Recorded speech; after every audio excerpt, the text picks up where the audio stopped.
Hey, Emil. What's up? Did you see the Great American Eclipse? I mean, I thought everybody and their mothers did.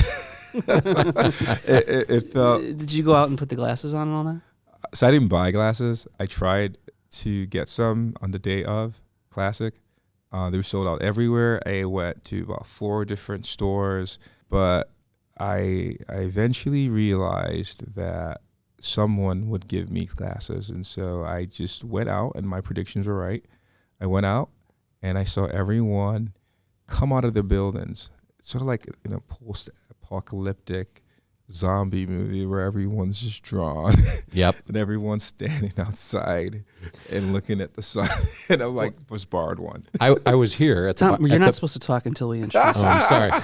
I was here at the bar center. You're not going to stop me. Ladies and gentlemen, our guest for today, Tom Watson. All right, Tom, you can talk now. Welcome to Bottom Up, a monthly podcast dedicated to issues and topics of interest to young lawyers in Wisconsin and beyond. I'm Emil Ovbiagele. And I'm Kristen Hardy, and we're your hosts. This is the Bottom Up Podcast. All right. Well, good afternoon, good morning, whenever this drops and wherever you're listening to it. I'm Tom Watson, President and CEO of WILMIC. Thanks for having me. No, you weren't supposed to introduce We were yourself. supposed to introduce Oh, that's okay. That's okay. You just said your name. All right. Well, I just want to say, so I was at the bar center on Monday, and I look out the window and I see a bunch of bar people just standing around outside. So I go down there, and then as they turned, I saw they had the glasses. I thought, oh, yeah, the Eclipse. And it had gotten a little darker, but nothing that I really noticed that much. So I went out there, and one of them handed me his glasses, and I checked it out. So that was, and then I went back in and went back to work. Yeah, I couldn't find any glasses. You couldn't? No. So you looked into the sun like... I kind of tried to look out of the periphery. That's very presidential. You know, and then... How's your vision? But I didn't look directly at the sun. I was kind of trying to see if I could, Wow. But I will say that the lighting was really strange. It was like a filtered light, and the shadows were weird for 10 minutes. I don't know. I really considered the possibility of bringing a false claims act styled lawsuit against the the scientific NASA, community. everyone, because they build this out as it was going to get dark. I'm like 90%. I mean, 90% coverage. I mean, it's going to get dark, and to be quite honest, it just felt like. It felt suddenly cold. Well, because we weren't in the zone. You had to be in the what do they call it? The path of totality. Yeah, the totality path. Right. That's right. But it said 90%. We were supposed to be 90%. I didn't feel like it was nighttime. I expected something so spectacular. Now, however, you put the glasses on, and it goes dark, and then you see it. So I was able to see it. It was amazing, but it was also underwhelming. Mm. I really expected the clouds. It's just a path of light, like darkness driving out light. Well, you remember 2017? Because we had one of these in 2017. I remember it got much darker. Yeah, I feel like it did. That was much more interesting. But I did talk to someone today who said it was a life-altering experience. Really? So there's a different perspective. That person needs to do more stuff.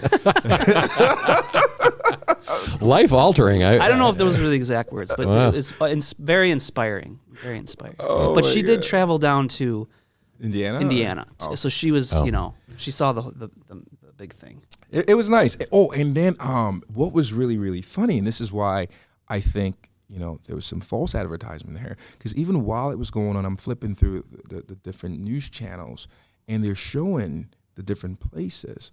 Mm-hmm. But, it gets real dark, and they don't tell you that they're showing it using some high-end telescope, or they're looking through the reflective glare. So you're seeing the darkness. Oh my God, it's gonna get so dark, and I'm so excited. And it just, it wasn't that. There might be something there. Well, good day, good evening, or good morning, and depending on where you are in the world or where your earbuds have taken you today. Welcome to the Bottom Up Podcast, and it's a show like no other. I call it the State Bar's quirkiest best friend, full of unexpected insights, oddly specific anecdotes, and I'm trying to get people to say embarrassing things, but they don't. Maybe I'll check that box Tom's today. up for that. Yeah. Joe can get me to say anything.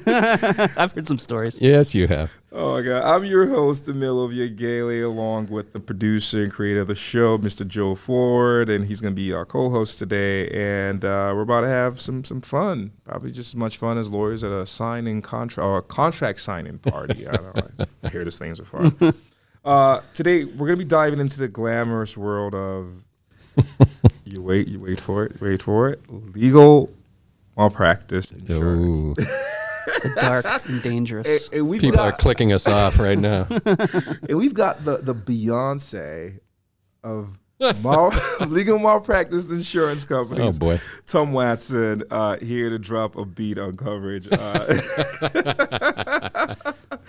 Tom, ready? We are so happy to have you here. You are the president of the Wisconsin Mutual Insurance. This Wisconsin Lawyers. Okay, geez. Because there is a Wisconsin Mutual Insurance Company. Yes, there is. Yeah. I sue that one a lot. We get some of their phone calls.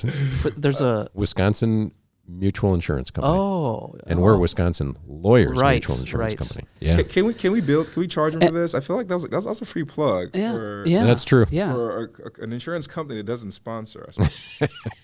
Tom, you've been at WILMIC for almost 20 years. Yes. You Hard to believe. were the senior vice president and the director of marketing and communications for 17 years before becoming CEO a couple of years ago. Yep. Marquette Law School graduate, 2002. You actually worked at the state bar for 7 years. Yeah. So I graduated from Marquette in 1981, my undergrad. I was in broadcast communications and journalism. I became a radio news guy. And that's crazy because there's a guy on the radio in Madison who sounds like you. Really? Yeah. See that laugh? I always think it's Tom on there. And I knew laugh? Tom was in radio.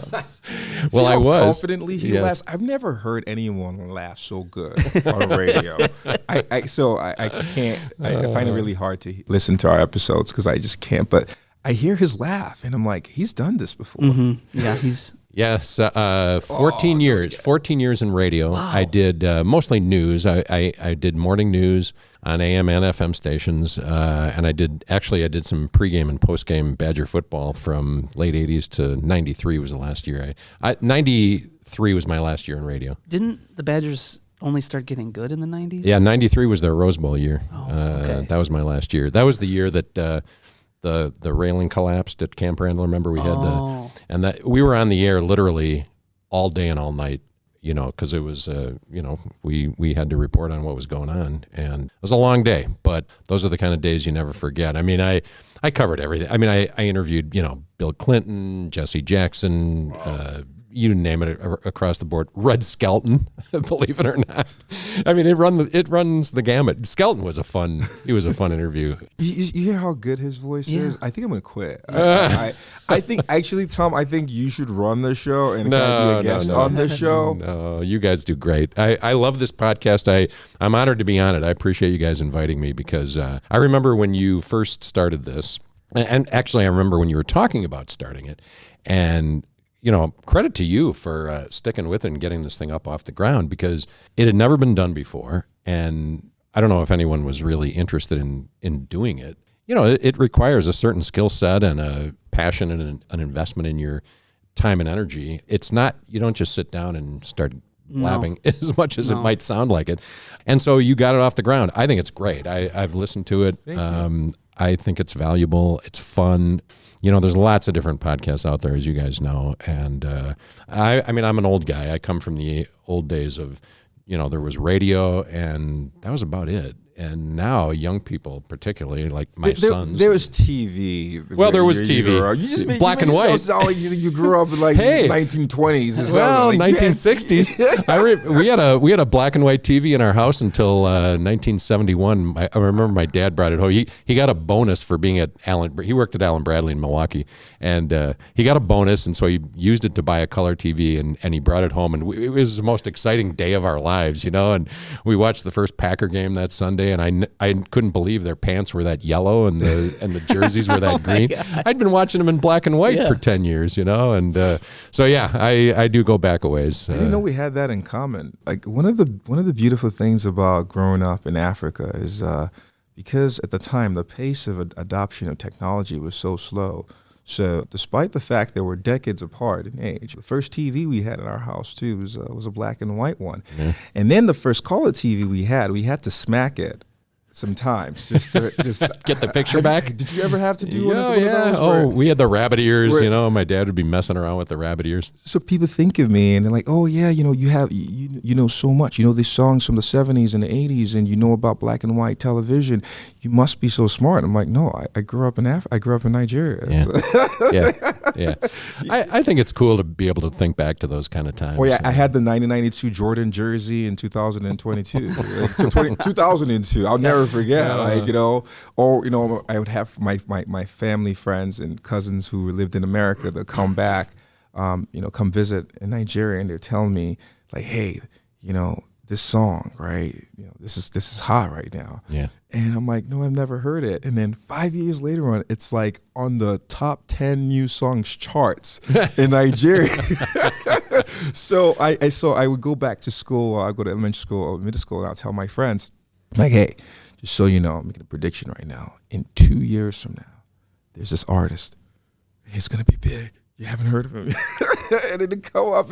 I was just calling my cousins out in America to tell me what was hot out here. So, that's funny. But I'm glad we share that. Well, I know you're the host, but let me ask you, so when did you come to the States? So I moved to the States when I was 16. So that was in 2008 permanently. Oh, that was the first time. All right. So I officially have now lived here been longer than I grew up in Nigeria. I'm learning here. You're old? I feel old, yeah. Okay. I do. Well, my two sons tell me all the time how old I am. So does my wife, for that matter, although she's the same age. So. But, he doesn't drink coffee or anything. I don't. I don't even drink alcohol either. Yeah, so at the State Bar Conference, the one we had in Kalahari, it was like 2 years ago. Yeah. I met your wife. You did, that's true. And so I wanted to buy Tom a drink, and I couldn't buy him a drink, so I had to buy his wife drinks. Mm-hmm. And she's like, yeah, Tom doesn't drink. And that's when I found out that you don't drink alcohol, you don't drink coffee, and you're always so alive. Maybe we should try that. And he doesn't sleep either. I'm up at 4 every morning. But this job will do that to you. You keep thinking we're worrying about everything. All right. No, that was fun. My wife loved Emil. He charmed her, and of course she gladly took the alcohol. Uh-huh. She won't pass that up, and we had fun. It was a great conversation. That was a good time. My wife has nothing to do with the legal profession. In fact, she's retired now.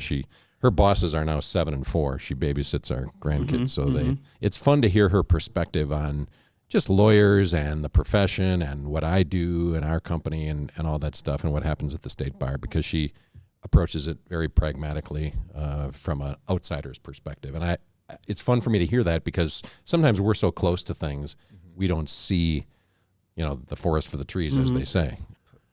And now, a word from our sponsors. Created by Wisconsin lawyers in 1986 to protect the financial future of lawyers like themselves and the clients they serve, WILMIC continues to demonstrate a leading commitment to Wisconsin's legal community. No company is more trustworthy than WILMIC when you're facing a legal malpractice claim. Put your trust in your premium with an insurance company that supports Wisconsin legal associations and events. WILMIC, insuring and supporting the legal community since 1986. State Bar of Wisconsin members have access to affordable insurance plans, including term life, accident, critical illness, and accidental death and dismemberment. Coverage is issued by the Prudential Insurance Company of America. 4 plans for your financial future from one trusted source. For more information, visit wisbar.memberenroll.com. Hi, Russell Nicolay here with Nicolay Law, Accident and Injury Lawyers. If you have clients that have been injured, my office would love the opportunity to help them get compensated and get their life back on track. We handle referrals and co-counsel relationships on injury cases all across Wisconsin. Thank you. And now back to the Bottom Up Podcast. This and do not disturb. I get so many spam calls every day. What happened to the no call list. I don't know. No, it doesn't work. Not on not on cell phones. Yeah, it's a fraud. So Tom, your career has had, I would say, more twists and turns. 5 careers, at least. From radio to courtroom drama, and now you're our own very superhero of insurance. Yeah. So tell me, was there a moment during your broadcasting days when you just thought like one day I'm going to use this golden voice to talk about the most exhilarating thing on earth, like insurance? Yeah. No, if you'd have told me in those days you're going to run an insurance company one day, I'd have said you are out of your mind. There's no way. But I knew when I was in broadcasting, I loved the job, but I knew I wanted to do more, that there were other things out there. And so, I waited for that. When you make changes in your career, it's because you just come to a point where you know it, you feel it. I talk to young lawyers about this stuff all the time because, they ask questions like, when I'm searching, I'm doing something right now that I'm not sure I really want to do, and when will I know that I should move on and do other things? And I don't know. To me, it's sort of organic. It just that day comes where you realize, okay, it's time to do something new. And so I hit the point. I think I was 32 actually, where I realized, okay, I've done. I was older than that. I was 34, 35. But I realized I'd done 14 years of radio, and I was ready to do something else. And so that's when I got the state bar job, and George Brown hired me at the state bar. And so what was great about it was I got to, you say use your voice. Well, what I used the job for is I would start working and helping lawyers and getting connected to the legal profession, because I had covered, as a reporter, I covered lots of high-profile trials at the courthouse and stuff, so I got to know people like Steve Hurley and other high-profile criminal defense lawyers and stuff, and I thought it was really cool work. I mean, they were doing some really phenomenal stuff, helping people and not just criminal defense lawyers that I met, but lots of other kind of lawyers, and lawyers who became, like Paul Soglin became mayor of the city. And so I got to know those people, interviewing them and covering them. And so when I got to the bar, it was great because I was connected to lawyers, and I could use my media skills that I had learned over 14 years. And so the bar job was great, and I did that for 7 years. And then about my 97. So my 3rd or 4th year in at the bar, I realized I had been thinking about law school, but I finally pulled the trigger, mainly because my mom said to me, you keep talking about law school, either go or shut up about it. And so okay, Mom, I'll go. And Marquette started their evening part-time program in 97, so I went. And it was more, intellectual curiosity. I wanted to see what it was about, and I wanted to learn more because I didn't feel like I had learned as much as I wanted to learn. I was still young, in my 30s. So I did law school not knowing where that was going to lead me. People were saying, well, what do you want to do with your law degree? I have no idea. I won't know until I get there. And then I graduated from law school, and I ended up going to work at Eisenberg Law Offices in Madison with Steve and Mark Eisenberg, who I'd known for a long time, and they were great. They basically handed me the family law practice and said, that's yours. We don't want anything to do with family law. We don't want to deal with divorce cases. It's yours. And so I did that, and fascinating stuff. You realize you're doing work that you didn't really. They don't train you in law school for, being a social worker and a psychologist and a right. You're dealing with a high emotion. Oh, very much so. Yeah. But you're helping people get through really tough times in their lives. The great thing, people say, how could you do divorce work? That just seems so, crazy stuff. And sometimes it was, but I would get postcards or letters from a client a year later, and they would thank me, and they'd say, well, I went back to school, and I'm much happier, and my life is back in order, and that would make you feel pretty good, And I know, Emil, in your work, I'm sure you feel like, you're putting your clients in a position to, improve their lives and get in a better position than where they were before. But I, as it relates to your journey, I have a different story of how that happened in terms of going from radio to being a lawyer. Oh, really? Just listening to you, and I just put in some pieces of what I know about your life. I think this is what happened. I think, 14 years into radio, and then you start working at the state bar. you likely stumbled into a bar with a bunch of friends and other lawyers, and someone's like, Tom, I don't think you can be a lawyer. And you said, is that a dare? And then you took a bunch of shots, and then you go like, I got this great voice, and I've seen these people. There's some idiots in there. I could do this. Then you went through with it, and then you stopped drinking after that. That's a great story. The drinking stuff in college in the 70s, I always told my friends when we were drinking, I said, we should start a 24-hour-a-day all sports cable channel. And they'd say, you're crazy. People aren't going to watch sports 24 hours a day. And then, of course, what happens? ESPN comes along in 1979. That was my idea, Emil. So much cooler. That was my idea. So you're telling me you could have been the founder of ESPN, Yeah, can and you now believe we're it? talking about insurance? Yeah. My wife laughs about it. She says, well, yeah, you could have started ESPN with the money you didn't have, the creativity you didn't have, all that stuff. But anyway, no, that's a good story. But no, I learned that I could be a lawyer on my first day when I was sent into court. On my very first day, sent into court on a temporary hearing in a divorce case. I had never been in a courtroom, as a lawyer. And the other lawyer starts making his arguments, and I'm listening to him, and I'm thinking, those are really dumb arguments. That's terrible. And then I thought, well, if that's what passes for being a lawyer, then I can do that. I can be that bad. And the court commissioner in the thing, actually was Dan Floater, who I became friends with. Dan's a great guy, but he was the court commissioner. He's sitting up there on the bench, and he's looking at me, and he's kind of raising his eyebrows. And finally I said, objection, and he said, sustained. And it's like, he's probably thinking, when is this guy going to object to this nonsense? Yeah. And so that was interesting. So I actually have a compilation of very, very bad briefs written by very experienced lawyers that I keep for my younger associates. So whenever they are faced with an imposter syndrome or feel like they can't do it, Check out the last I'm episode. like, check out the last episode. Nice one. I'm like, hey, here's a copy of a brief that was filed by a lawyer who apparently has 25 years of experience and heralds himself as an expert in this area. You can do this. Well, the sad part of it, of course, is unfortunately those are probably some of the lawyers who have had claims with us. Now that I'm at the insurance company, I didn't know that would be in my future path. Yeah, there are some lawyers who they make some mistakes. They're not ready for some of the things that they are asked to do.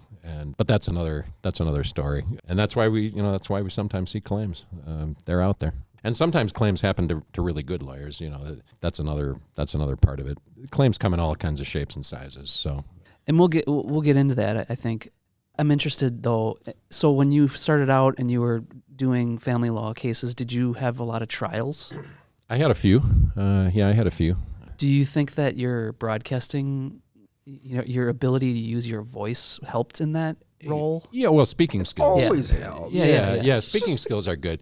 The best lawyers and the best courtroom lawyers that, I know lots of really good trial lawyers and courtroom lawyers. I mean, the best skill set is being able to get up in front of some people and tell your story, communicate to them, reach them, connect with them. That's what jury work is all about, right? You want them to be able to relate to you and understand what it is you're trying to tell them. And to like you.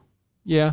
I think it helps to be likable. Yeah. My wife served on a jury once, and she came home and she said, "Yeah, we convicted the guy. I didn't like that prosecutor." I said, "Really? That was the basis of your vote to convict?" I said, "Man, I'd weed you off of any jury I was ever taken." Wait. She convicted the guy because they didn't like the prosecutor? Well, he was guilty, but she didn't like the prosecutors. Or, I'm sorry, she didn't like the criminal defense lawyer. I'm sorry, it was the criminal defense lawyer she didn't like. Yeah, she thought he was cocky and arrogant, but that goes to your point, Joe. You got to be able to relate to the jury, and if you come off like that, a juror will have trouble communicating, connecting with you. And it's like this too with this insurance company that I've been at for 19 years. We're not selling widgets. We have to develop trust with our policyholders, and with lawyers generally, they have to be able to count on us and rely on us. And so we have to be reliable, trustworthy, and that takes time to build that up. Our policyholders need to know us and understand who we are, and that's why we go to all the events and we're at all the state bar things, because we want to meet them, talk to them, and I think it's what separates us from other out-of-state carriers, and that is, we're not just out there trying to sell a policy. We're trying to develop a relationship with our policyholders so that they know if they get into a bind, we'll be there to help them, because that's what we're promising we'll do. And so it's that relationship thing it's a big deal. And so I learned that in radio. I learned it practicing law, and it's what you need to be able to do in life. Can I just speak on that a little bit? Sure. Because I think there's a business lesson for lawyers and even younger lawyers to learn from the statement, and also from how WILMIC conducts business. So I met you while serving on the Young Lawyers Division Board. And back then, I think you were the vice president, and Katya was the president. Right. And you guys would show up to our board meetings. Every time, in the back of my head, I'm like, what are these successful people doing here on a Saturday morning? Doing here on a Saturday morning, listening to these young lawyers who don't know jack about jack, yap all aspirationally, don't necessarily say anything besides just smile and provide suggestions, and then just sponsor our events whenever we ask them to. Why do you do that? Yeah. But what ended up happening, and what I loved about it, right? Because there wasn't any. You were just there. You were just present, right? You just showed up. And I've always believed that the best salespeople and the best rainmakers, and I tell people this, if you're in the private world on some level, you're never really truly free unless you're just so immaculately good, or you can control your own destiny based off of the book of business you can bring or take with you. But to build that, it takes networking, and networking is a contact sport. And the best networkers never ask of anything. They're just there. They're just saying, hey, this is who I am as a person, right? Because so you come in, so I get to know Tom, I get to know Katya. At some points in time, I'm not even sure about WILMIC, but there was a time I wasn't. And I remember when I decided to come back, I didn't care. It was actually more expensive. The premiums were going to be more expensive than the other carrier. But having seen and been exposed to the people, the company, and seeing that these are great folks, I'm like, I know they got my back. If I ever needed them, that's the type of insurance company that I want. But you have to be that, because there was nothing false, and there's nothing false about the way the company presents itself within the communities, or at least within the state. It's just, hey, we're great people. This is who we are. We know what we're going to do. We're going to try to protect you. And even when you're not a member, we'll still be around and still build those relationships. I mean, I think that's a skill set that young lawyers and every lawyer can apply in terms of building relationships and building authentic relationships that really strengthens business. And I think you guys do a fantastic job at that. I appreciate that, Emil. Thank you. I think that goes in any profession. I took my car over to Toyota the other day, and the guy checking your car in was enthusiastic. He was totally into it. He comes running up to my window. He's checking me in. He's telling me, okay, here's what's going to happen. We're going to get your car and, put this on your dashboard. And he's telling me all the steps, and then we're going to call you when it's ready. I mean, he was checking in cars. That's all he's doing. I would be sitting there with the clipboard going, all right, what's your name? All right, we'll go in the lobby. We'll call you. But this guy was very into it. He was into his job. So I don't care if you're flipping burgers or you're checking in cars or you're practicing law. And I talk about this with young lawyers, give it your all. And, I heard Nick Saban, the old Alabama football coach, talk about this once. And he said, he tells his team every year, if you want to be happy for an hour, order your favorite dessert. If you want to be happy for a day, go golfing with your friends. But if you want to have a happy life, ask yourself, if I don't show up today, will anyone miss me? And that really is the essence of what you're describing WILMIC as. We want people to miss us if we're not there, or at least wonder, oh, where's WILMIC? Because and it's like the work you do as a lawyer, the work I did at the state bar way back in the day, or when I was in radio. If you show up and you make a difference in other people's lives, that's what it's all about. I don't care how much money you're making. I don't care how successful, I'm charged with making sure WILMIC is financially successful, financially healthy, so we can pay claims and protect lawyers. And my board always wants to know, okay, what do our expenses look like? What's the premium growth and all that stuff? And those are all important questions. But I also remind them too that, remember what the mission is of WILMIC, and that is, yes, be successful financially, but also be there for lawyers. And if that means we do some things, if it means we spend a Saturday afternoon with young lawyers, so be it. That's part of why we exist. I don't know if it was Woody. Some say it was Woody Allen. Some say somebody else. The whole saying about 95% of success is showing up or something like that. And so I've always wanted to make sure whatever job I was doing, I'm showing up. And that's what we do. It's true, Tom, because I think when you took over as CEO, you might have missed an AMC because you were just so busy. And everyone's like, God, where's Tom Watson? Where is Tom? Well, I might have missed the second day. I don't know if I've ever missed a full AMC. Yeah. Well, your presence was. Well, that's missed. nice. I appreciate that. I appreciate it. But I have a very capable staff who could, they do it as well or better than I do. So I don't have to worry about that. And now, a word from our sponsors. Hi, Russell Nicolay here with Nicolay Law, Accident and Injury Lawyers. If you have clients that have been injured, my office would love the opportunity to help them get compensated and get their life back on track. We handle referrals and co-counsel relationships on injury cases all across Wisconsin. State Bar of Wisconsin members have access to affordable insurance plans, including term life, accident, critical illness, and accidental death and dismemberment. Coverage is issued by the Prudential Insurance Company of America. 4 plans for your financial future from one trusted source.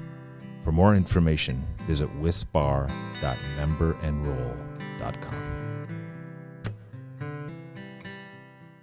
Created by Wisconsin lawyers in 1986 to protect the financial future of lawyers like themselves and the clients they serve, WILMIC continues to demonstrate a leading commitment to Wisconsin's legal community. No company is more trustworthy than WILMIC when you're facing a legal malpractice claim.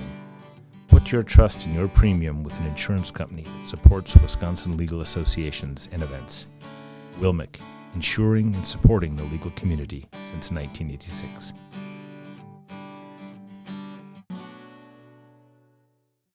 Thank you. And now back to the Bottom Up Podcast. Let's zoom in from the radio booth now to the heart of WILMIC. I'm not talking about cardio workout because I do no insurance and claims stuff. Let's put some strains on hearts. Tom, if WILMIC was a Marvel character, what would its superpowers be? Oh, and you can't. I'm sorry, and you can't talk about making claims disappear because that's not a thing. Yeah, that would be good. Well, Matt Beyer, my senior VP now, he would be good at this. He knows all the Marvel characters in the movies. I don't. But, we can't make claims disappear, but we certainly try to ease the pain. I don't know. You pick the character. Ease the pain. Yes, ease the pain. What Marvel character eases the pain? I don't know, but it's funny because my daughter asked me this morning if I'd rather be able to fly or be invisible. Which did you pick? Fly. Fly? Really? Yeah, absolutely. Invisible would be fun, wouldn't it? So what happens when you get to high altitudes? Do you also... That's the thing I used to think about the flight thing. I'm like, so you'd want to go fast, right? Right, yeah. So if you want to go fast, you got to go really high. But it's really cold really high. Well, I could wear a sweater or something. I mean, have you ever been on an airplane and looked at the weather outside? Right. Because if you're low, then it takes a really, really, really long time. And so the flight, the ability to fly must come with the ability to also, to have some sort of internal mechanism that can heat my body up a thermoregulatory system that keeps my body at the same temperature it needs to be regardless of the height. Yeah, I'll tell my 8-year-old about that. I'll explain that to her. Because that whole Superman thing wasn't. No, next time you watch Superman, think about it. Like, how's he staying warm? Yeah. Well, wasn't he born in a cold environment, Superman? This is beyond my pay grade. I don't know these movies. All right, let's get back. I don't know these movies. What's his name? Robert Downey Jr. What was his? Iron Man. Iron Man. But that's a suit. That makes sense. He had a suit. He had a suit, a metal suit. Yeah, so I'm thinking, there's probably some insulation in there. Yeah. To keep him warm. See, if we could somehow protect our lawyers with these shields, these body armor or something to have the malpractice claims and the mistakes bounce off of them. Right. We wouldn't have any claims. It'd be great. It would be great. Well, I've often imagined that WILMIC's superpower was more akin to its ability to turn out any legal claim or disaster into smooth jazz. There you go. Like I like that. you got to claim.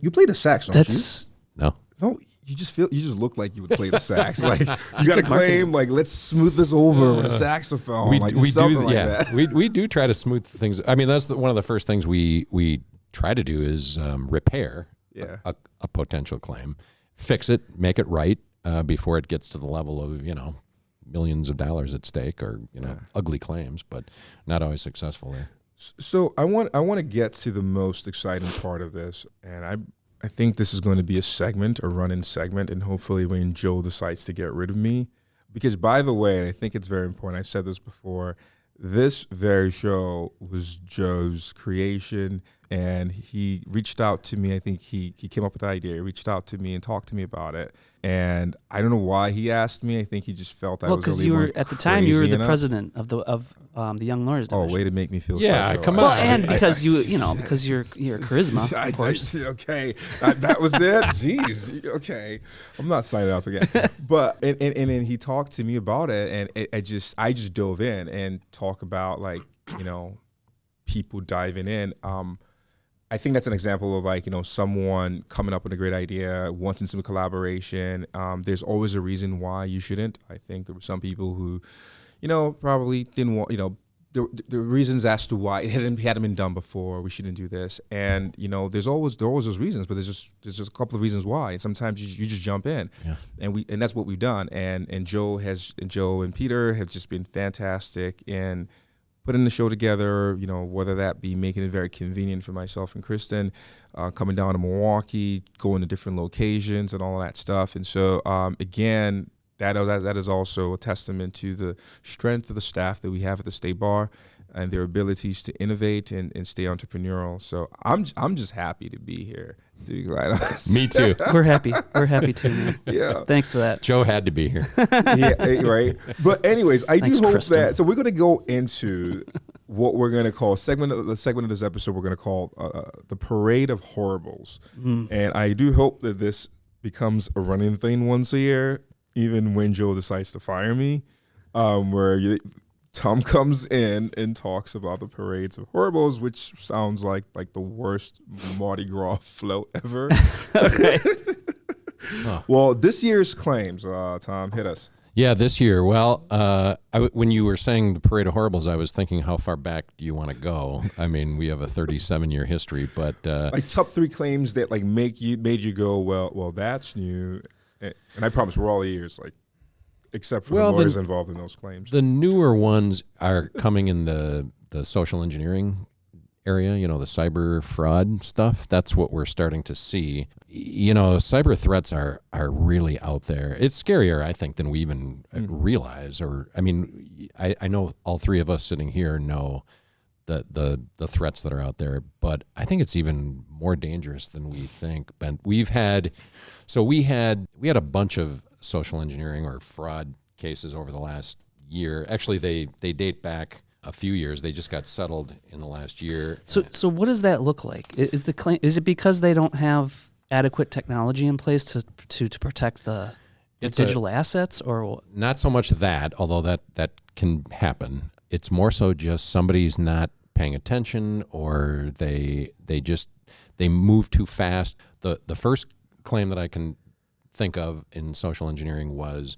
our insured, a check is going to come in on this real estate deal, and our insured lawyer tells the bank, don't disperse that until we make sure it's cleared. Well, somebody at the bank, just maybe a young bank employee who's gung ho, and he sends the money, disperses the money, and it turned out that the check was bad, and so it went to a fraudulent place, and we didn't end up paying anything on that because our then the claim came in against our lawyer, but our lawyer was able to work with defense counsel that we put in place with him, and they got a settlement back from the bank. The bank kind of admitted their mistake. I was going to say that seems more like a banking error than malpractice. Oftentimes these are bank errors, but I'll tell you, Emil, the banks are so reluctant to admit that they made a mistake. It's always, nope, the lawyer is the goalie. They're the person of last defense. They should have stopped this.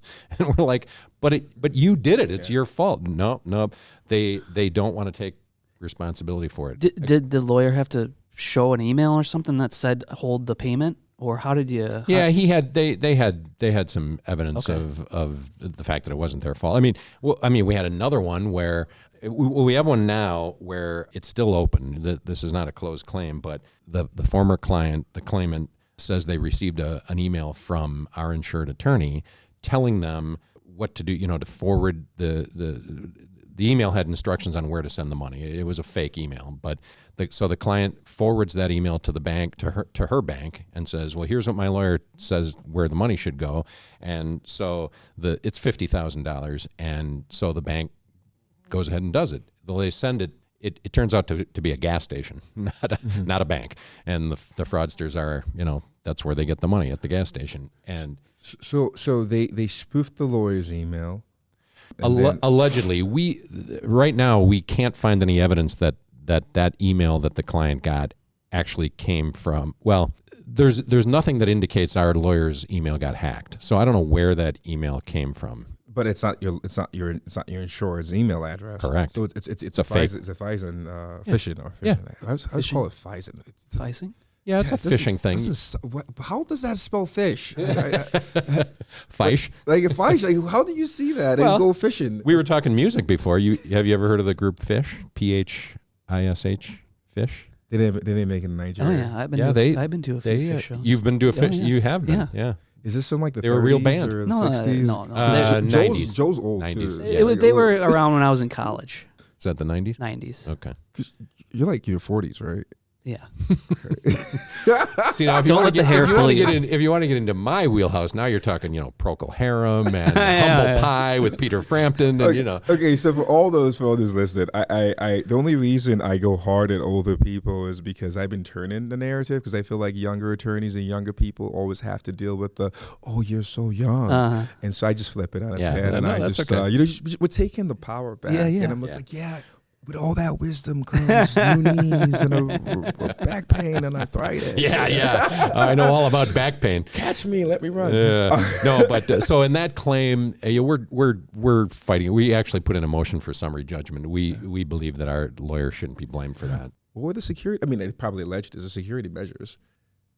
Because the only way I would see a client being able to sue me for that would be if we didn't take adequate, reasonable measures to protect our emails and our information. Mm-hmm. But then they would have to prove that my email was hacked in the first place. I see why you guys win. Yeah, well, we don't win them all. I mean, we paid out $370,000 last year on a social engineering case, although we got $80,000 of it back, 40 from the bank and 40 from the title company, because the fraudulent email actually came from the title company.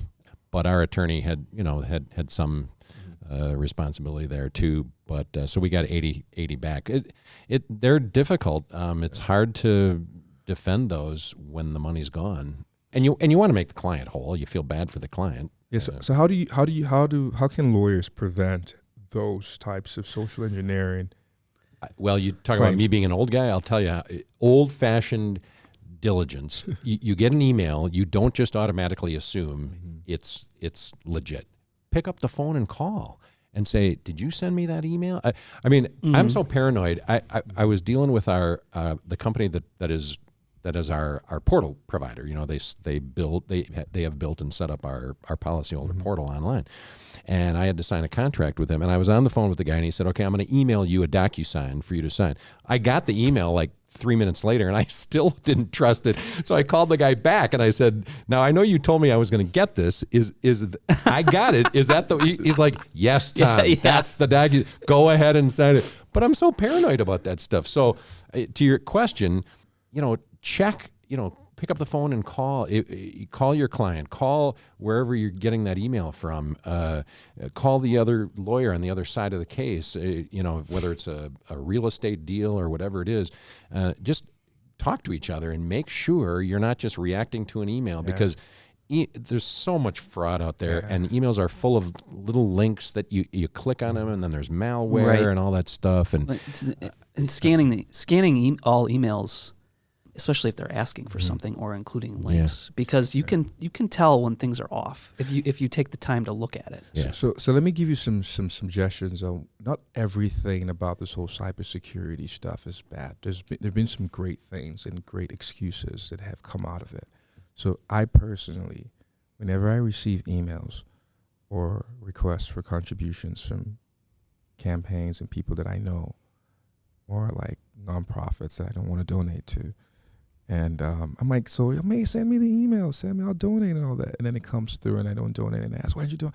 I thought it was a phishing scam. I'm like, my malpractice insurer says, don't click on it, don't pay. Exactly. Exactly. Oh, that's right.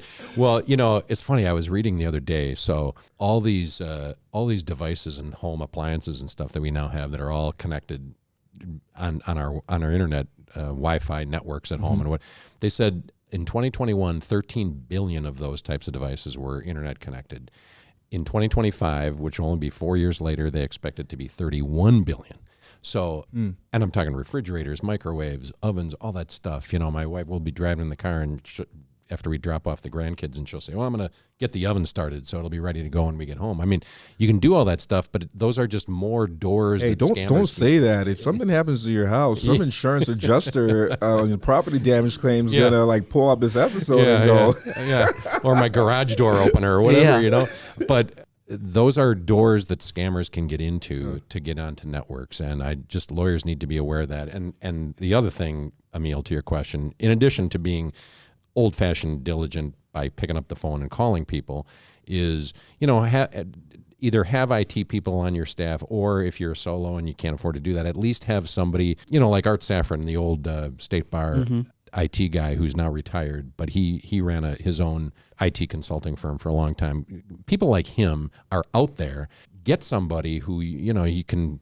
Many of them will do it for not a ton of money. They'll do it on a per job basis, but make sure they look. If you're not tech savvy, look at your system. Make sure that all the firewalls are in place, security gaps are covered and closed, and most of these claims we get are, for the most part, human error. But there are some where it's a systems thing, and if your system isn't up to snuff, it can happen. Don't forget, we have the Practice 411 program. Yes, that too. Comes with your State Bar membership. Yeah. Brent Haft, practice management and technology, he knows a lot. And if you have questions about anything, call him, and he'll help you figure it out, or he'll connect you with someone in your area who can help you. And now, a word from our sponsors. Would you like to implement new efficiencies into your law practice but don't know where to begin? Practice 411, the State Bar of Wisconsin's Law Office Management Assistance Program, is the place to start.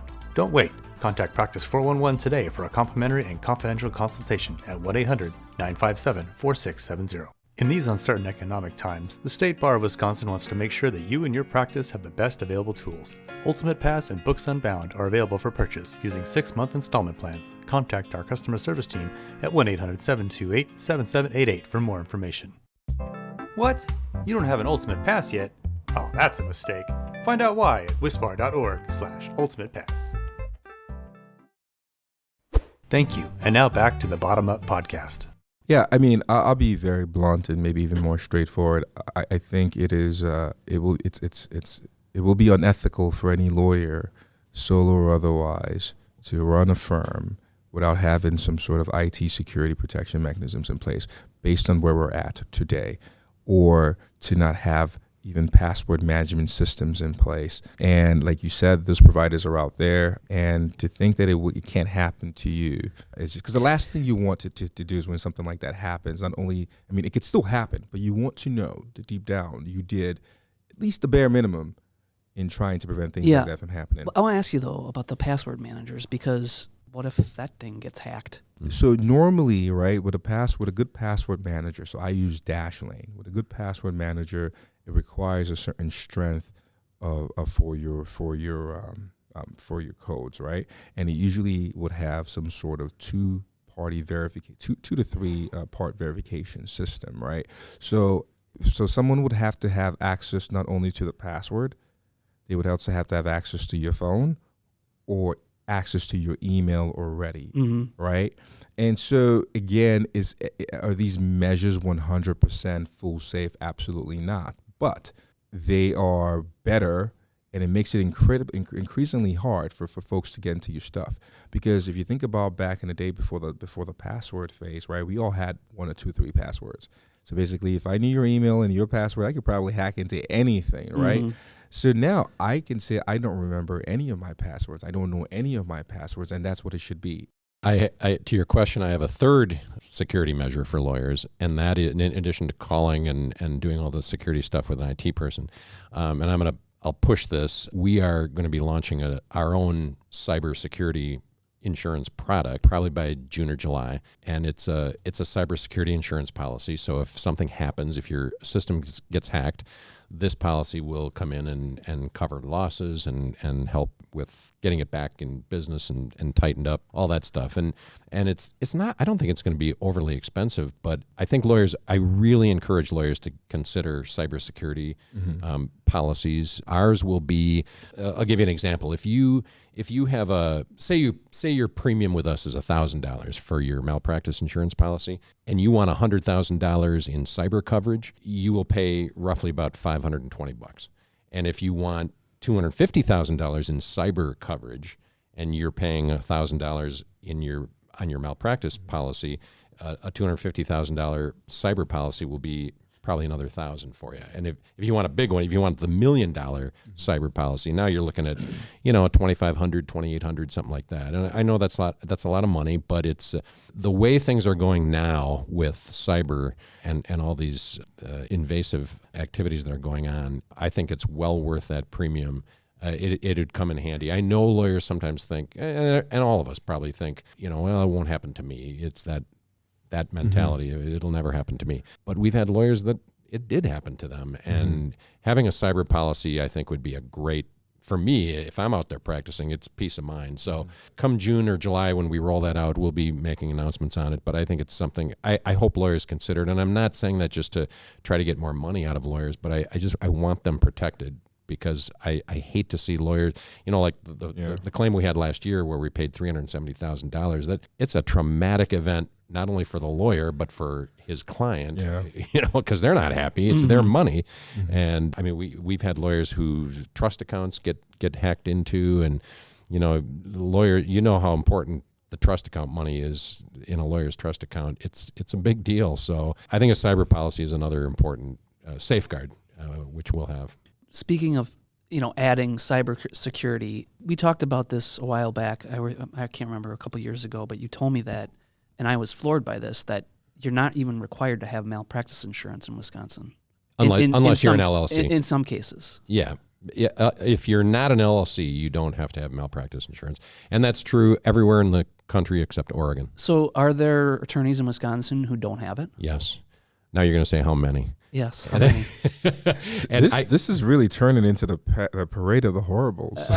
Yes. And I haven't even gotten to estate planning. That's where we're seeing most of our claims are coming from in terms of dollars paid out. But at any rate, to answer your question, I don't know how many are out there. We call it practicing bare without insurance.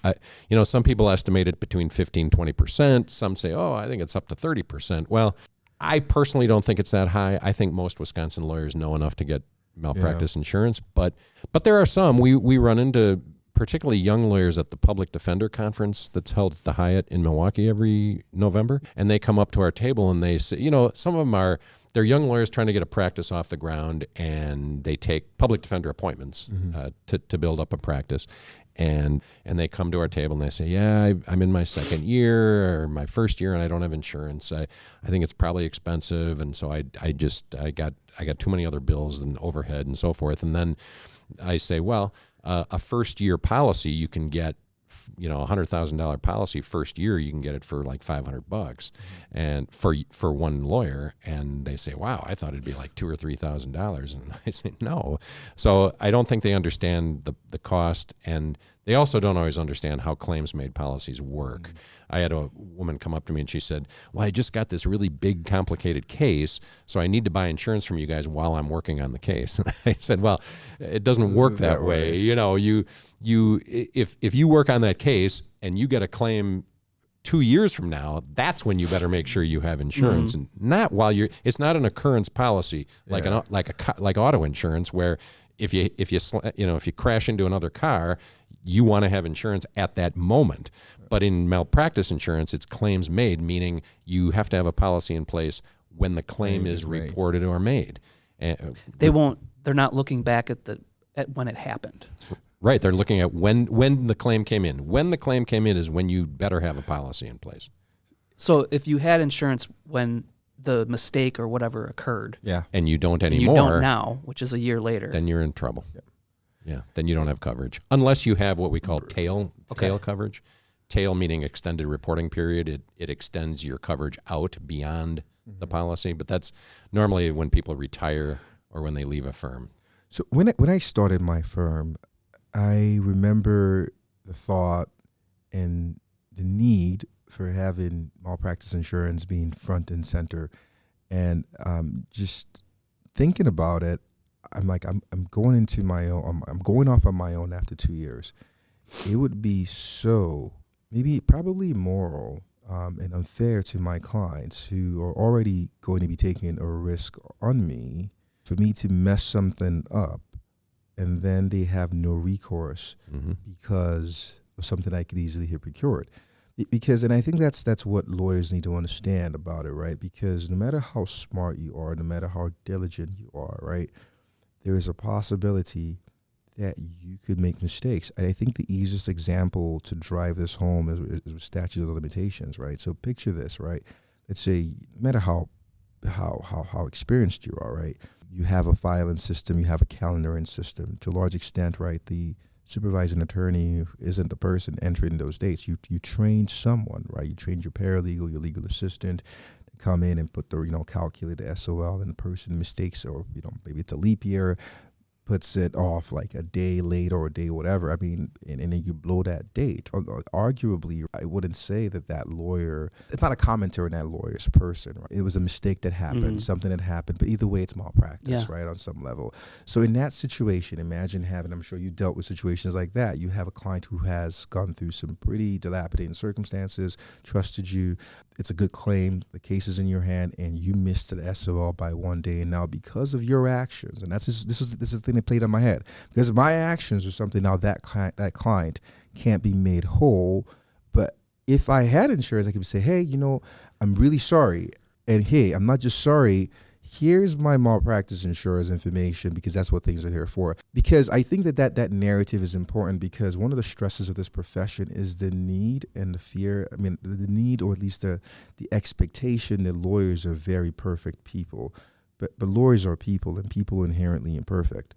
And so, at least that's how I thought about it. Knock on wood, never had a malpractice claim. Yeah, no, that's exactly right. And we've had lawyers say, well, I don't have a lot of assets, so I don't care. I'm not worried about it. That's reckless. But yeah, exactly. It's unfair. Exactly. And we say, well, what about your clients? As a lawyer, you have a duty to protect and serve those clients. The clients are the ones we're trying to make whole here, and so you're looking at it the right way. And so malpractice insurance isn't just for you, it's for your clients too. And they'll trust you more if they know that you have protections in place that will help them in case you make a mistake, which could happen. Well, by the way, missing filing deadlines, statute of limitations stuff, is easily the most common mistake we see. And you'd think those are so avoidable, and oftentimes they are, but it happens all the time. Yeah, absolutely. And I think that the fear, at least for those who think they're comfortable with not having insurance or not having enough insurance, I think there is a misconception and misunderstanding of what qualifies as a malpractice claim and what's unethical.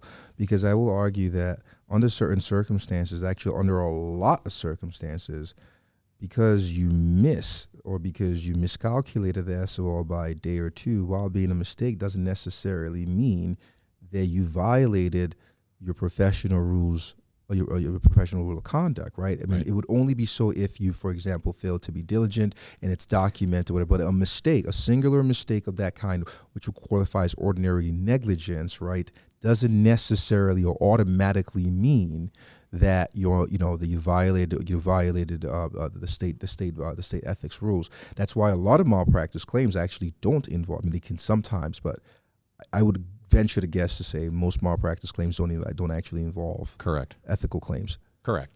Yeah, there's a big difference. The distinction there is, and we get claims matters, we call them. They're not claims. They're claims matters, and many of them are grievances that are going to OLR because the allegation is the lawyer violated an ethical rule. That's much different, as you're suggesting, than my lawyer was negligent. He did not, or she did not, exercise the appropriate standard of care, and as a result, it cost me money. So a malpractice claim is asking for money damages. A grievance is more an ethical complaint, a complaint about. They would be. Why would you get those? Because they don't know where else to file a grievance. Yeah, the lawyer will call and say, "Hey, I have this grievance against me," and we do help in that respect too, not just malpractice claims. We provide up to $10,000 in grievance coverage, so we can get them a lawyer and help them through the OLR process.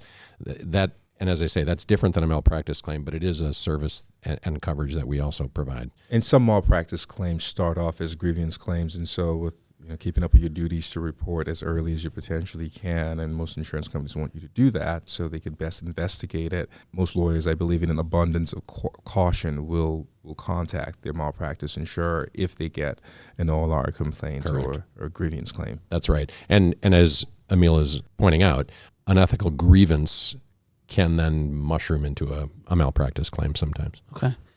And now, a word from our sponsors. Are you struggling with work-life balance issues? Could you use some help addressing these challenges? WISLAP offers confidential well-being support to lawyers, judges, and law students. With trained peer volunteers, structured well-being resources, and individualized support services, WISLAP aims to foster work-life balance within the Wisconsin legal community. Find us on the web at wispar.org/WISLAP. Are you a paralegal in Wisconsin looking to take your career to the next level? Consider becoming a State Bar of Wisconsin certified paralegal. Holding this voluntary certification shows that you are a professional of the highest caliber with Wisconsin-specific education and experience. Visit wispar.org/paralegal to learn more about how you can become a certified paralegal and take your career to the next level.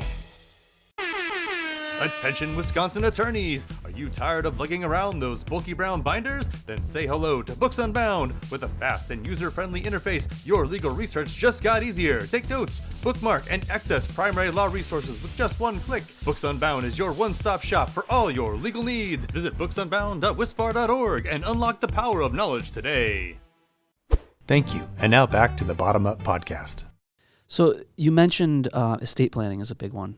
What is it about estate planning? So we're on the parade of horribles. So we have social engineering and cybersecurity. Now we're on estate planning. Yeah, okay. The estate planning has really evolved. In my 19 years at WILMIC, we are now in an age where, and this won't surprise you guys, it's more typically now, Joe, the unhappy, disenfranchised beneficiary. Mm-hmm. The son who has been out in California, kind of separated from the family, and now mom or dad died, and suddenly that person re-enters the scene saying, "Hey, I want mine." Mm-hmm, mm-hmm. And they're not the client of the attorney, but they are blaming the attorney because they didn't get the vacation home, or mom or dad would have, they would have given me this or that, but for the lawyer's negligence messing this thing up, I deserve more. I didn't get what's coming to me, and so they file a claim. Estate planning is the one area where a malpractice claim can come from someone other than the client. Because a typical malpractice claim, one of the elements you have to establish pretty much right from the get-go is that there was a lawyer-client relationship. Mm-hmm. But in estate planning, that's not necessary. A person who was not a client, we call them the disenfranchised beneficiary, someone who didn't get what they think they deserve, they can come in and blame the lawyer.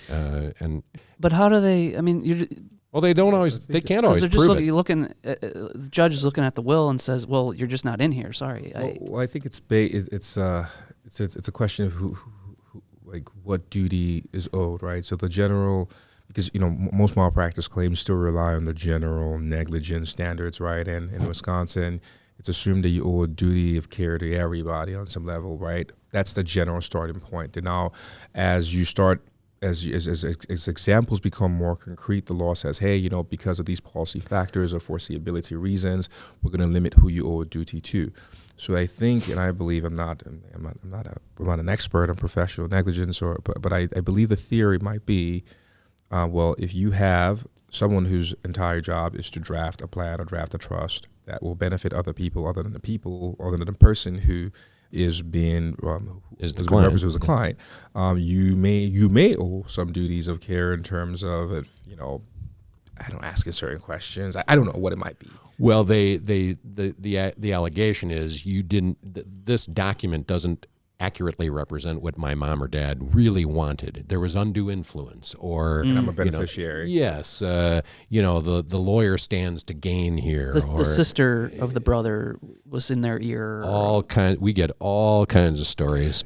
In terms of claims that have gone all the way to the summary judgment phases, and during your time at WILMIC, how the courts treat those third-party beneficiary-styled malpractice suits in estate planning cases? It depends on what the evidence shows. If an expert can be brought in by the plaintiff's lawyer, by the claimant's lawyer, and can show that the lawyer messed up the document, or maybe the document is ambiguous. It's not quite clear what really is intended here. The courts can be sympathetic to a family member who's not getting what. Do those claims proceed more on on negligence, on the negligence theory, or on maybe contractual breach of contract, third-party beneficiary style thing? Because, for example, in a regular commercial context, if Joe and I get into a contract, let's say Joe is a manufacturer or supplier, and he has another client, and he's buying my products for the benefit of the other client, and I breach my agreement, there might be an argument that Joe's client, as a known third-party beneficiary, could have a third-party beneficiary breach of contract claim against me. That is an angle that is taken. Yeah, for sure. We had one recently where the lawyer drafted a 2018 trust, probably not knowing. It wasn't entirely clear to me, and maybe my claims people know better how this played out, but didn't know that there was a pre-existing 2005 trust, and the 2018 trust took away money that the widow would have gotten under the 2005 trust. So it became a real mess. And, if he in fact did draft this trust either without knowing there was a 2005 trust in place, or knowing that but not understanding that as he drafted that, the way he drafted that 2018 trust pretty much wiped out what was in the previous trust, while the widow's sitting there going, hey, what you just did in 2018 took all my inheritance away. And so, that's a mistake, and it's hard to overcome that. And so there's so many different ways estate planning can go awry. And a lot of it is lawyers are just maybe not as careful with that language in the documents as they should be. So is that the lesson then? You really have to understand how the language, and be clear about it. I mean, what is the lesson from? And another lesson is know who your client is and make sure you're drafting their intentions. If you can pretty much show, if you have enough documentation to show that yes, the document, the estate planning documents accurately reflect what the client wanted, you're in pretty solid ground. Yeah. But I would say we get estate planning problems that come in where an entire family comes into the lawyer, and they all have, just draft this for mom and dad, and you got the whole family. And then our claims attorneys say when a claim comes from one of those family members who are unhappy with how it turned out, the first question is, so who was your client? And sometimes the lawyer says, I'm not really sure, because they had 5, 6, 7, 8 people sitting at the table with them. So know who your client is. There's that one commercial on TV right now. Wait, so the family members would come in with the parents? Yeah. Okay. Oh, yeah. And a lot of lawyers now, I know some estate planning lawyers who say, no, you're not going to be in the room. It's mom and dad. This happens, at least in the context that I've seen it happen, in probably death cases, or where the transferor is faced with a terminal condition, but they're lucid enough, and and they're trying to do a bunch of TODs or transfer of debts and all that stuff, and so just to try to avoid tax consequences or whatever it might be, and then they come in with all their children. And they say, hey, this is what we're trying to do. They usually they'll come in with a bunch of family members and, hey, this is what we're trying to do. And it's easy to assume, or it's easy to forget to figure out who the client is, because they are coming in with this well thought out plan and say, hey, this person gets this. I want you to drive this TOD to that person, that person, that person. But the problem then becomes you're sharing information, right? So then the question of is there some sort of attorney-client privilege? And remember, in Wisconsin, that's viewed from the perspective of what would a reasonable client in that your client's position think of the relationship. It's not what the lawyer subjectively believes. Mm-hmm.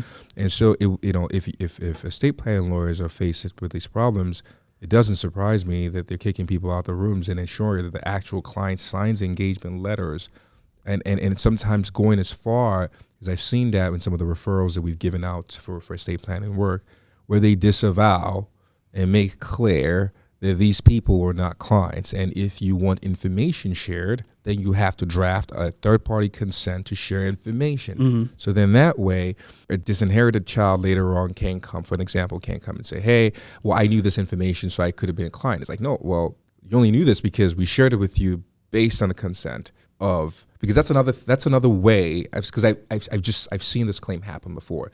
That's another way people can infer or assume an attorney-client privilege, because during that period, especially if you have a very close-knit family, the lawyer sharing information or can be told by the client to share information with the children or whatever it might be. But the problem is now if you don't have that documented, now you're sharing attorney-client privileged information, and the only person who could probably say, hey, I gave consent to that is dead. Right. There's that commercial on TV, the families all around the lawyers telling them what they're each going to get, and the family cat is sitting there, and the cat gets the summer house. They're all mad. Yeah, that's great. But roughly 25% of the indemnity dollars that went out our doors last year were for estate planning mistakes. Wow. So it's a substantial. So estate planning, then what are like the top 5? Real estate for severity, they're different for frequency or severity. It depends on what you're talking about. But for severity, estate planning would be first. Real estate and personal injury are kind of neck and neck for second and third. Overall, in our 37-year history, personal injury was always at the top of the hit parade, but estate planning has kind of taken over the last few years, and real estate's right up there too. Explain the real estate one for me. Real estate deals, it's deadlines, it's descriptions. It's any number of things really. Something gets drafted incorrectly. It varies from claim to claim. And PI? Personal injury is deadlines. Mostly deadlines. SOLs. Yeah. Yep. And often it's like other states, like, for a claim against the government, personal injury, I think that's a 2-year statute instead of 3. And lawyers sometimes, and then like Illinois. And a notice of claim. Usually notice of claim. Shorter. Yeah. And we see it like if they take on a PI in Illinois, sometimes I know the Illinois statute of limitations it's a different length of time. So we see that too. Do you think that estate planning has moved ahead because there's more estate administration happening? Yes. Families getting older, mom and dad dying, we're all getting older, as we talked about.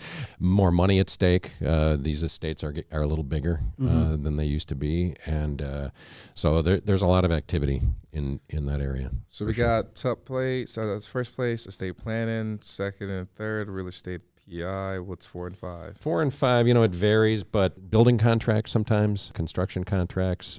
And then criminal defense is on the list, but criminal defense is not very costly because you're arguing that because of the lawyer's mistake, it cost me my freedom, as opposed to money. So you got to show, I think, don't you have to show innocence? And the actual innocence rule kicks in too. It's not as strong as it used to be, but still, you generally have to show that you would have been found not guilty. You didn't do it, but for the lawyer's mistake. That's a high bar to cross. So for folks who wanna roll the dice and not have insurance, Probably just do criminal defense then.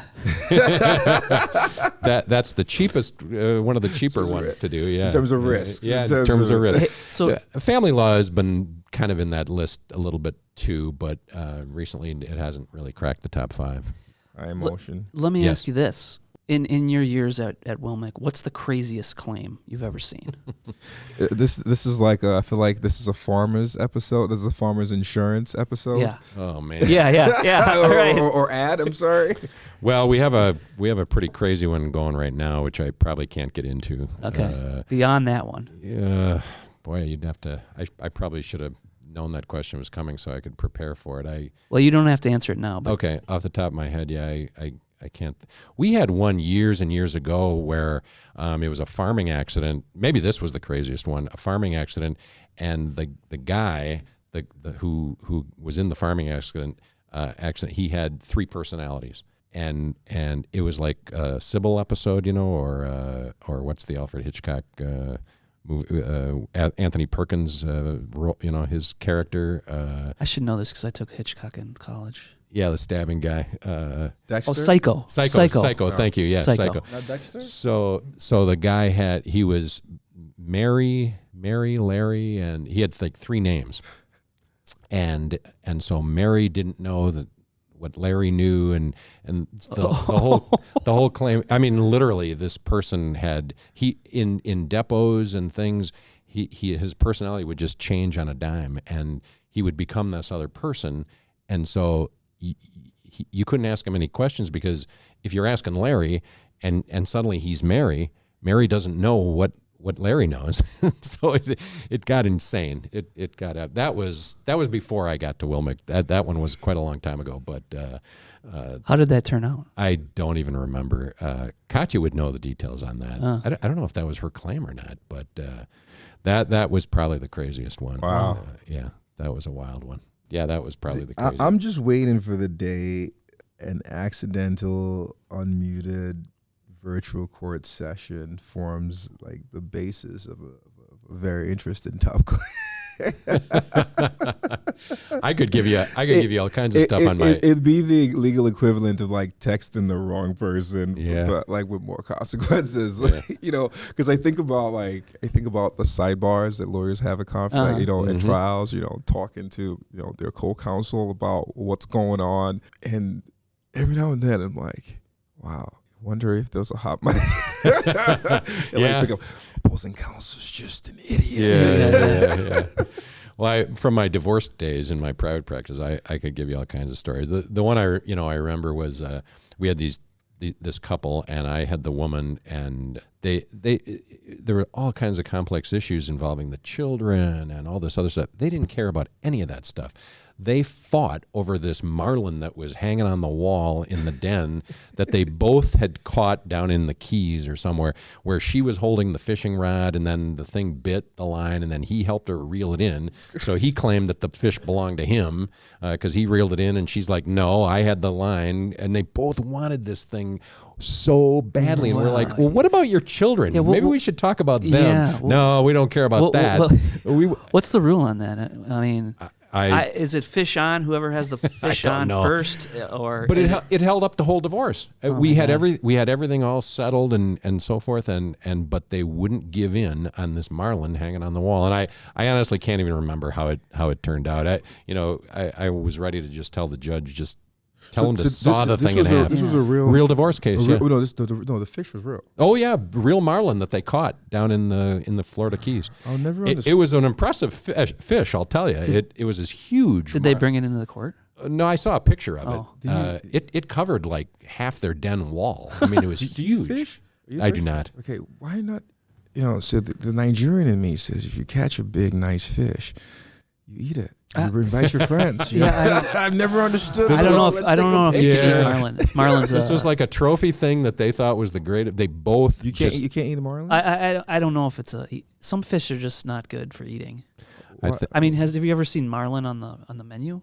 You see salmon. You see walleye, you see I'd have to Google that. perch. People eat alligator in this country. I had alligator in New Orleans Okay. just recently. So it was who gets Oh to yeah, decide? really good. How was It- that trip? it was excellent, Yeah. excellent trip. But it tasted like the chicken fingers that my grandkids like to eat at I knew you McDonald's. were going to say it tastes like chicken. That doesn't everything. Yeah.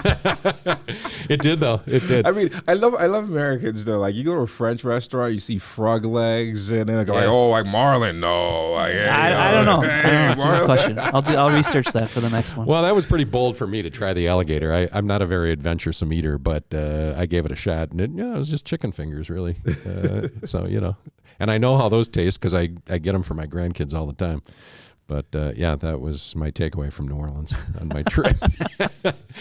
2 days worth of meetings with reinsurers. My takeaway was the alligator Yeah, there you I go. ate on Thursday night. Yeah. And now, a word from our sponsors. State Bar of Wisconsin members have access to affordable insurance plans, including term life, accident, critical illness, and accidental death and dismemberment. Coverage is issued by the Prudential Insurance Company of America. 4 plans for your financial future from one trusted source. For more information, visit wisbar.memberenroll.com. Created by Wisconsin lawyers in 1986 to protect the financial future of lawyers like themselves and the clients they serve, WILMIC continues to demonstrate a leading commitment to Wisconsin's legal community. No company is more trustworthy than WILMIC when you're facing a legal malpractice claim. Put your trust in your premium with an insurance company that supports Wisconsin legal associations and events. WILMIC, insuring and supporting the legal community since 1986.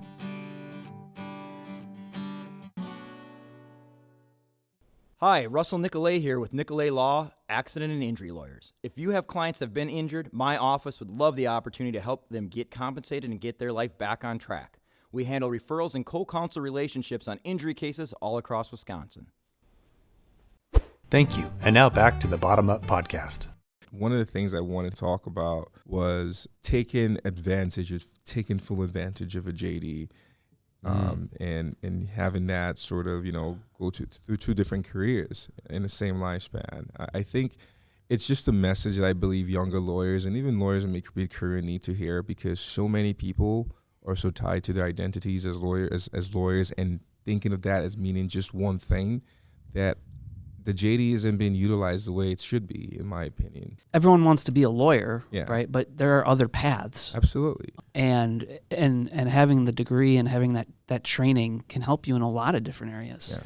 I think what Emil is driving at is right on the money, and that is a law degree has so much flexibility to it, and it allows, when you earn a JD, that you've demonstrated a vast array of skills.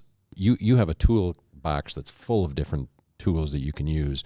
And we were talking about this, Emil and I were, just before we went on, and that is, a doctorate is a doctor. If you're a doctor, you have a medical degree, then you're a doctor. But with lawyers, I mean, like me, kind of like you, Joe, I didn't know what I was going to do with my law degree. I didn't have my heart set on practicing law. I ended up doing it for a while, and I liked it. But if you'd have told me you're going to work at and run an insurance company, I'd have thought you were crazy, and there's no way.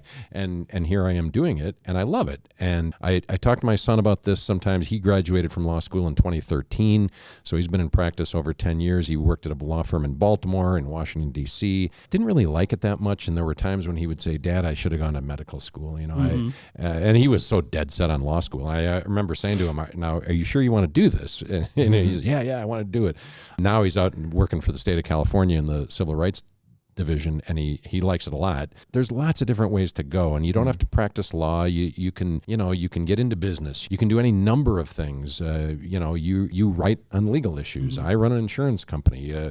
There's lots of different things you can do that have sometimes very little relationship to actually practicing law. And I think it's a great message, Emil, that when young lawyers get out, don't pigeonhole yourself into one thing. I know there's this glamour of working at the big firms and all that stuff, and maybe that's, some people love that and it's great, but think about what your real passion is. I was talking to my old college friend who he and I went to Marquette together in the late 70s, and he's a CPA and he's nearing retirement, but he was saying to me, I've had several jobs that they just didn't jazz me up in the morning, when I get up, but I did them, and I said, well, Chris, I'm the wrong guy to ask because I can honestly say I've been very lucky. I never had a job I didn't like.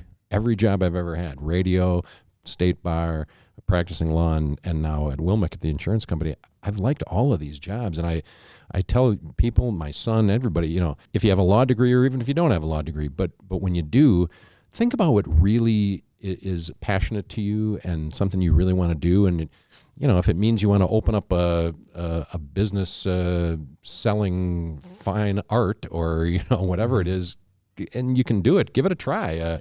There's lots of different things to do. Your law degree you will be amazed at how your law degree can come into play. Not because you know the law necessarily, but it provides you with that skill set to think. It's the way you think. Emil was saying this earlier. Law school helped you think analytically, think legally, think in terms of identifying the issue, and then once you identify the issue, what's the solution? What's the resolution to that? Well, that helps. And Sam said it in the last episode. Law school teaches you to learn how to learn. Mm-hmm. Because you learn, if you don't know something, now you know how to find out and learn how to do it. And that could be true of anything, not just law practice. That comes in with public service. It comes into play with running businesses. Public service is another one. When my son graduated from undergrad, he worked for 3 years for Tammy Baldwin. And so he had a little political bug in him, and he liked it. Worked at Capitol Hill in Washington and all that. So maybe politics is in his future. I don't know, but God forbid you get into that game these days. But whatever it is, politics, public service, business, a law degree will help you no matter what you end up doing. So keep your options open. If you're 30 years old, 40, I went to law school at 37. And so it's never too late. Well, I think you're the first person who's got my father beat in that regard in terms of switching to, that I've met in terms of switching to another profession. My father started medical school at age 34 after being an electrician. Oh, good for him. Wow. On a dare. So that's where that story came from. Really? Oh, yeah. Oh, man. He had, he was very smart in high school, graduated at 16, started working for some company out there. He went to what would be the equivalent of a trade school here, like a vocational school, 2 years, became an electrician, and he's just making money. Absolutely lived at home.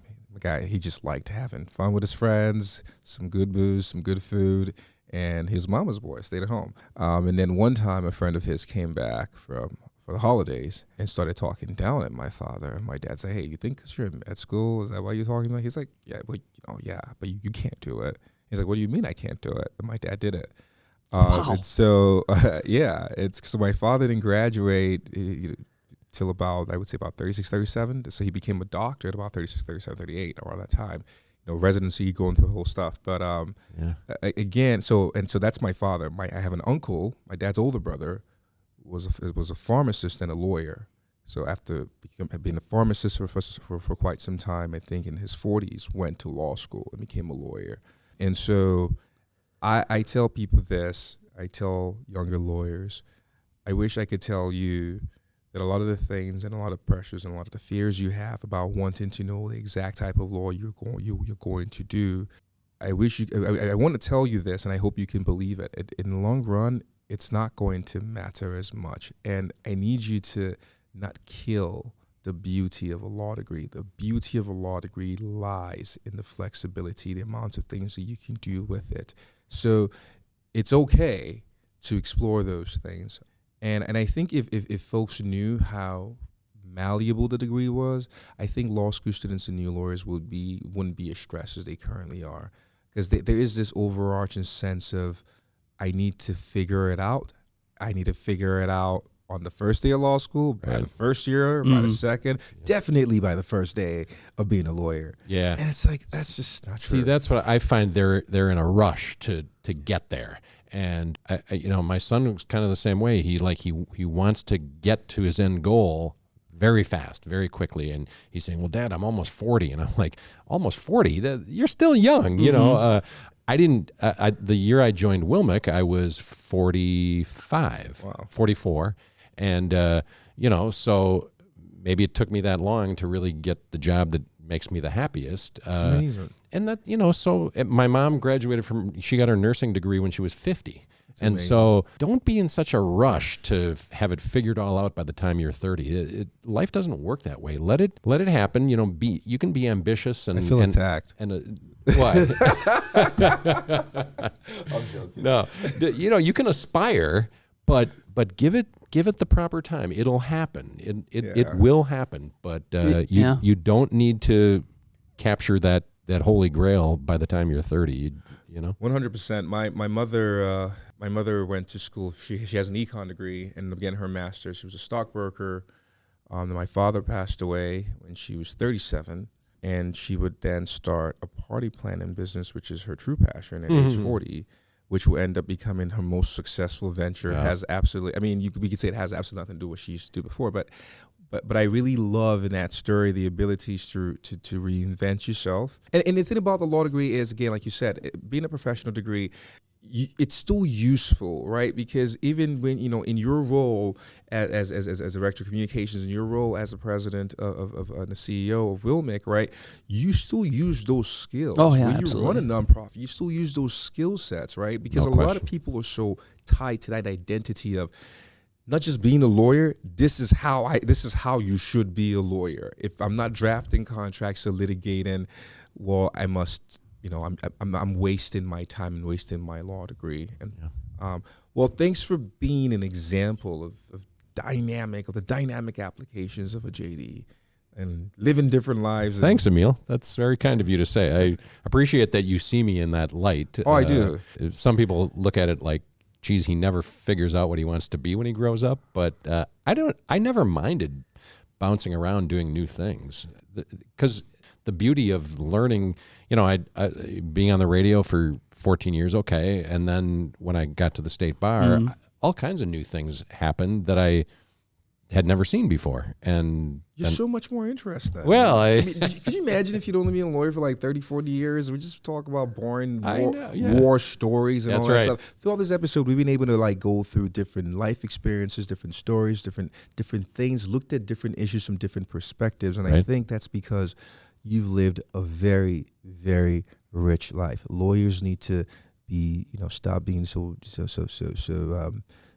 cagey in our ventures. I get it. The profession teaches us to be quite conservative and risk averse, but I think what pays the price for that is sometimes our happiness and sometimes our dynamism, and I don't think we get to be as great as we potentially can be when we're so narrowly focused on just being one thing. I think we're called to lead different lives. I think we're called to different things, and I think it's okay to venture. It's okay to figure out what that could mean for you, even if it's not traditional, even if the timing is not traditional.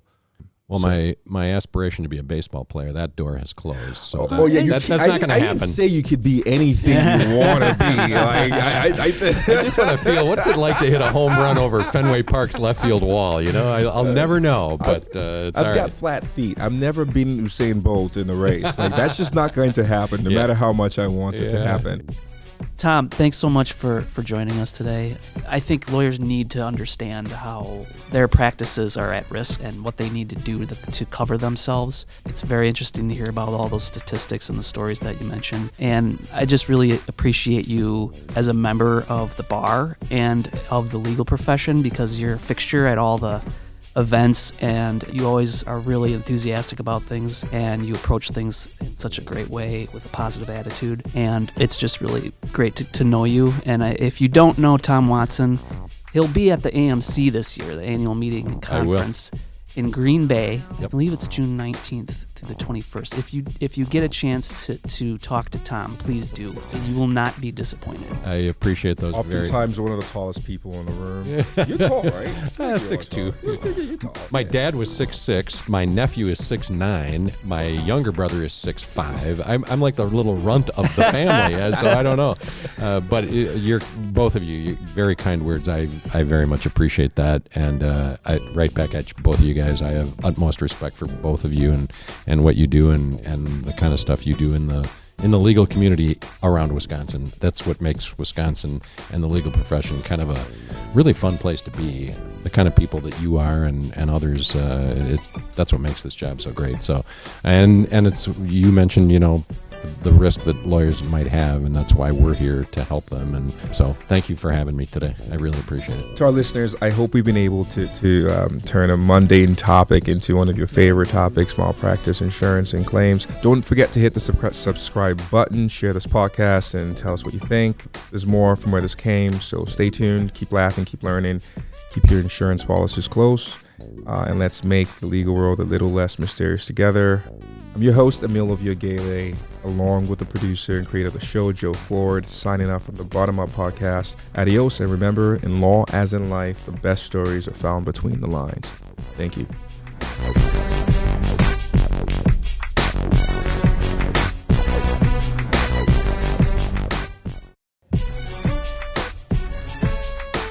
Thanks for listening to our podcast. If you have a topic you'd like us to explore, let us know. I'm your host, Emil Ovbiagele, and we'll catch you next time.